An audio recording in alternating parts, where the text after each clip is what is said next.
Battleship Texas, now known as the last surviving dreadnought, was commissioned in 1914. At the time of her commissioning, she was the most powerful weapon in the world. Throughout her involvement in World War I and World War II, she proved herself time and time again as a vital part of the United States Navy's fleet. During World War II, Texas was the only United States battleship to see action in all theaters. It's her involvement at D-Day and the Battle of Cherbourg that would become two of her defining moments, and she helped turn the tide of the war towards an Allied victory. In the days leading up to Operation Overlord, efforts were focused on mentally and physically preparing the men for the events that lay ahead. This is especially noted in an address made by Captain Baker to the crew of the Texas on May 31st, 1944. The ship has been sealed as of 8 o'clock this morning. That means the great events for which all of you have been working and preparing will shortly be launched.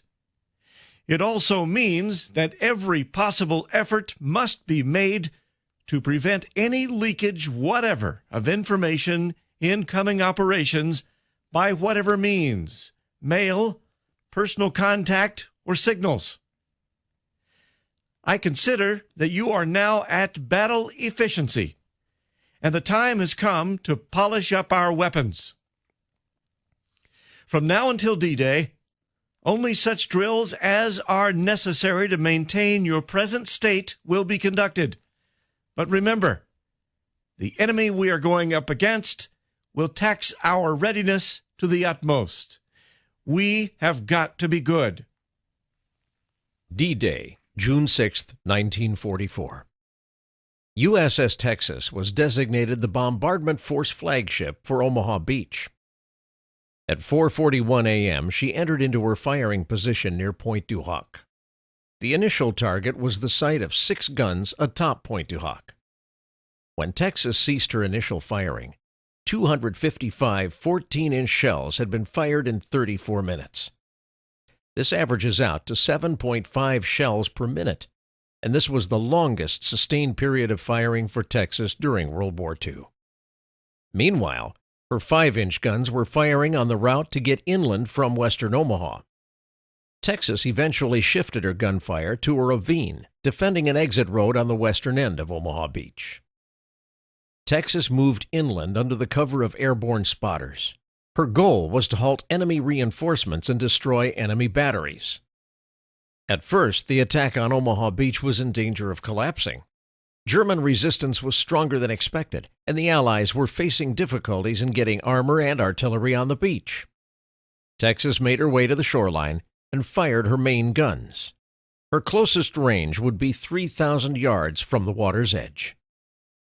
Texas fought in Normandy from June 6th to 9th.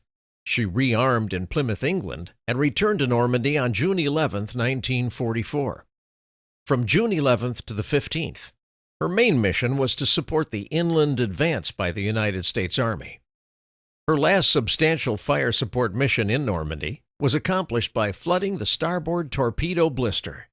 This caused the ship to list 2 degrees, which provided enough elevation for the guns to strike beyond their usual range. By June 15th, the Allied troops had advanced far enough inland so that they were out of the gun range of Texas. June 25th, Battle of Cherbourg. Texas, along with the Arkansas, Nevada, and a group of cruisers and destroyers, made her way towards the vital part of Cherbourg. Her mission was to overpower enemy batteries that prevented the Army from attacking the Axis powers from the rear and taking control of the port. Texas was tasked with engaging Battery Hamburg, which consisted of 4 240mm guns. Texas dodged the barrage of shells coming from Battery Hamburg over 65 times over the course of 3 hours. Legrand Moody, chaplain of Texas from 1942 through 1944, describes the chaos of Cherbourg. It was all very thrilling, but frightening too. Although we were all too busy to find time to be scared, I was reporting things as they happened to the people below decks by means of the ship's broadcasting system. And then there was a big splash and explosion just off the starboard bow.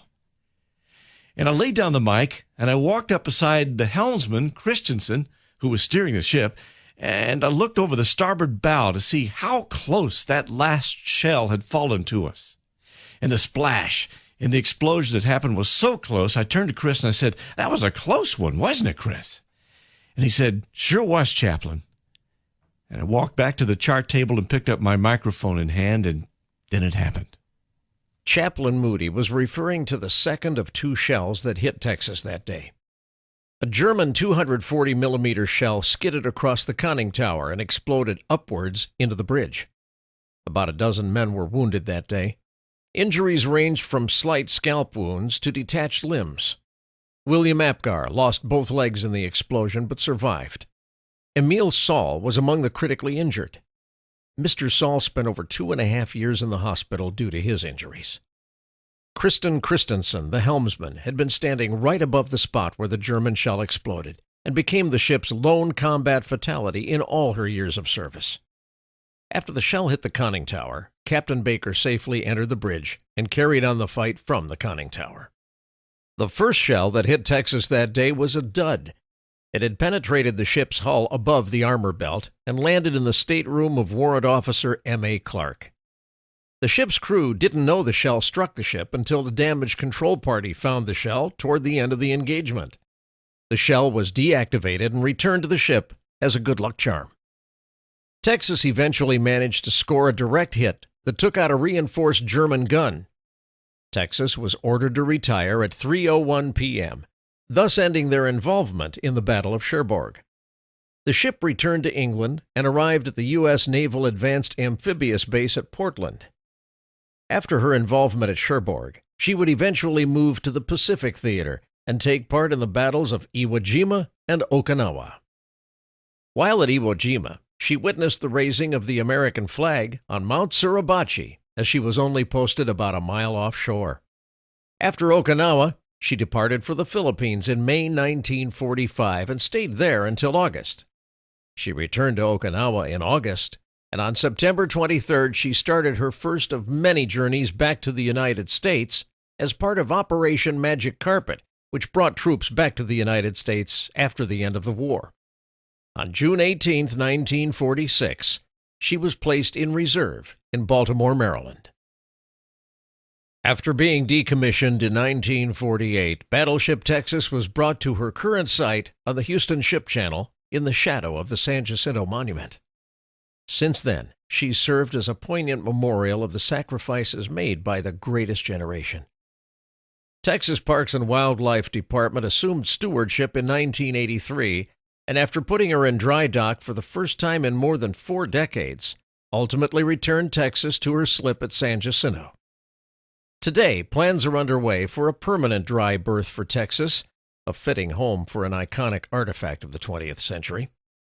Texas stands poised to enter her second 100 years of service, no longer as a ship of war, but as a vessel that carries the memories of our shared history. The resources to undertake this endeavor will be significant, but not nearly as significant as her contribution to the ideals that forged this nation. When once she was the protector of our liberty, now she remains a bastion of our collective memory and identity. We have to save her, because once she's gone forever.